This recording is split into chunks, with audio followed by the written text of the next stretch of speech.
Feedback విధానంతో భక్తులకు మరింత సౌకర్యంగా దర్శనం కల్పించడమే టీటీడీ ధ్యేయమన్నారు అదనపు ఈవో వెంకయ్య చౌదరి.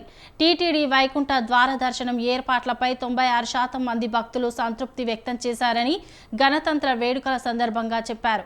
తిరుమల గోకులం విశ్రాంతి భవన ప్రాంగణంలో నిర్వహించిన గణతంత్ర వేడుకల్లో వెంకయ్య చౌదరి జాతీయ జెండా ఎగురవేసి జెండా వందనం చేశారు.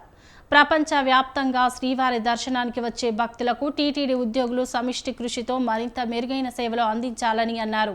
గత ఏడాది అక్టోబర్లో శ్రీవారి వార్షిక బ్రహ్మోత్సవాలు విజయవంతంగా నిర్వహించామని చెప్పారు.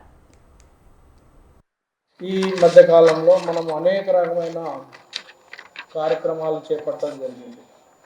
మీ అందరి సహకారంతో టీటీడీ అనేది ధార్మిక సంస్థ. నేను చెప్పినట్టు శుభాకాంక్షలు తెలియజేసిన అందరూ కూడా దీంట్లో ఏదో రకంగా భాగస్వాములుగా ఉన్నారు. ఈ భాగస్వామ్యంతో మనందరం కూడా అనేక కార్యక్రమాలు చేపట్టి దిగ్విజయవంతంగా నిర్వహించడం జరిగింది. అందుకే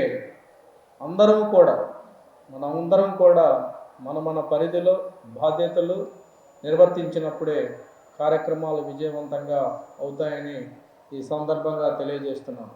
ఇదంతా సమిష్టి కృషి. మనందరం కూడా టీం వర్క్గా చేసినప్పుడు మాత్రమే మరింత విజయాన్ని చేకూరుస్తాం.